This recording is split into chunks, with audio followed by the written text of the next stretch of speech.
My name is Emilio Juarez, and we are in HMI. I am responsible for sales in EMEA for 3D printing, and we are here with the whole portfolio showing to the German market and some other people from other markets how people can change the way they design and manufacture. We have metals, manufacturing, our production range, and also the prototyping range. And this is one of the first times that we are exhibiting all together.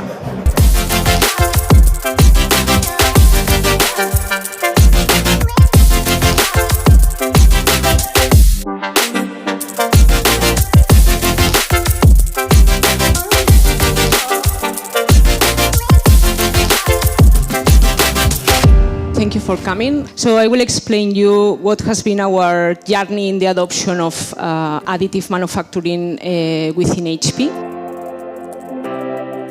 How to change the way the world designs and manufactures. So there are 3-4 things that I'll take you through today.